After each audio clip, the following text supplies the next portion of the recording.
Hey guys, I'm Kevin from Blipmatch, and today I'm going to be reviewing the Loyal Vigil expansion for Netherwatch, a 1 to 4 player horror investigation board game by Mariucci J designs. In the base game, you explore a creepy location called the Mansion, with 6 different scenarios providing variety and giving each game a slightly different feel, despite the map always being relatively the same. If you want to know more about the base game first, I suggest watching my review of Netherwatch, which is also on the YouTube channel. And also just a quick disclaimer that this is not a sponsored video, but Mariucci J Designs did send me a copy of the base game and the expansion for me to test and try out. During the campaign for Netherwatch, it was announced that Loyal Vigil, the first expansion, would be released as an add-on or as part of some of the top tier bundles. I recently received a copy of the prototype for Loyal Vigil, and I'm happy to say that this is not just an extra few cards and scenarios, but a whole new way to play the game.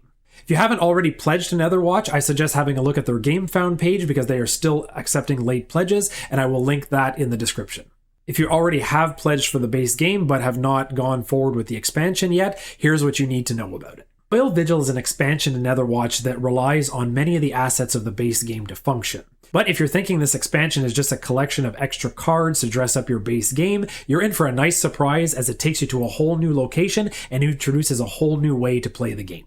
As opposed to the base game where you're exploring the mansion as a static location, Loyal Vigil will take you out to the campgrounds, a tile-based, randomly generated map that will build itself as you use the all-new exploration action. While each of the 6 entirely new scenarios will have you starting on a predetermined set of tiles, the direction you explore from there is entirely up to you, and your actions will determine how that map is ultimately revealed. Will you venture down an abandoned path, explore a derelict old cabin, or maybe slide down a dangerous ravine in search of supplies? New hazard tokens will also plague the map, spawning in zones as specified by the scenario.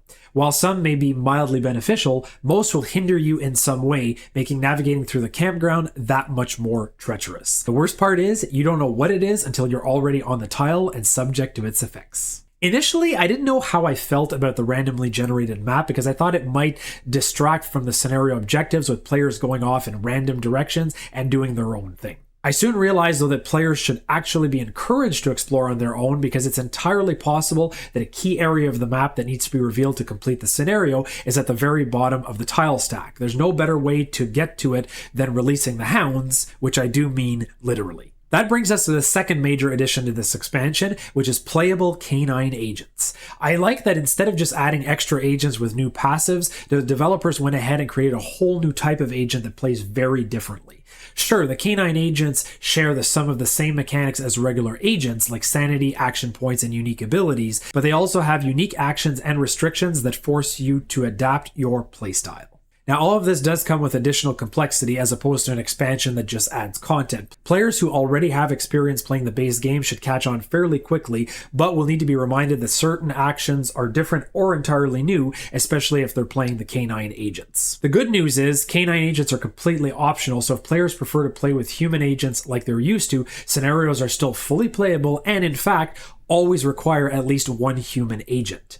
Why do you ask? Well, there's a big reason for that, and that leads into issue number 2. Canine agents can't investigate clues using field equipment, like at all. So the logic puzzle part of the game is completely inaccessible to them. That doesn't mean that Canine players can't help the human players at the table, but they'll never be doing it themselves. So what it creates is different approaches for players, strategy-oriented versus action-oriented. If players know this up front when picking an agent at the start of the game, it can actually be a good thing because agents can be matched up to their playstyle and it can create a more positive experience overall. In fact, in my experience with the prototype, I saw players that were just moderately engaged with the base game come alive when they played a Canine agent in Loyal Vigil because it allowed them to be more aggressive and gave them a bigger sense of freedom. That's important because it can make or break a group having a repeat game night. On the flip side, players that don't like the new Canine agent mechanics simply don't have to play them, and that's fine too. Now, if you were hoping to play with the new Canine agents but didn't actually want to play as one, there's good news for you there as well. Any Canine agent that isn't in play as a playable character can be brought into the game as a companion for a human agent. Remember that third pocket slot that isn't accessible in 3 or 4 player games? With Loyal Vigil, you can slot a Canine companion there at any player count that can carry extra items for you and has a unique ability that's like having a second passive. The bonus is that's one of the components that can actually be used in the base game without playing the new map of Loyal Vigil. Yep, that's right. If you want to bring your canine companion into the mansion, you'll be able to do that if you own the expansion. You'll also be able to use the new initial items like the backpack and the Chant of Renewal, as well as a bunch of new HQ items, essential items, and demon artifacts. While you won't be able to actually play as a canine agent in the base game, at least you can bring over some of the flavor from the expansion to the mansion. That leads us to the question you probably came here to have answered. Should I buy this expansion or not? I'm personally of two opinions on this, and it depends if you enjoy random map generation or not. If you like the sense of exploration, dynamic gameplay, and creepy monsters in the woods, then the answer is a resounding yes. This expansion has so much to offer in that respect that you would actually be doing yourself a disservice not getting it. In fact, if you enjoy it as much as I do, you may end up playing the expansion scenarios more than the base game, because that's just how fun they are. On the other hand, if you prefer a more static map with more control over the gameplay in general, then you have to consider if the expansion is worth it for the extra content it adds to the base game. The extra items are neat and add great variety, but they're not game changers. The canine companions definitely give you an edge, but the game plays just fine without them. If you're on the fence though, I think the $24 cost for this expansion during the late pledge period of the Netherwatch campaign is a bargain for what is essentially a whole new game mode. For me, once I got a taste of Loyal Vigil, it wasn't even a question because it adds variety, which is really important for me to keep a game on my shelf long term. When you think about it, 6 new scenarios times the 12 demons that are in the base game gives you the potential for 72 unique playthroughs, which in my opinion is really good value.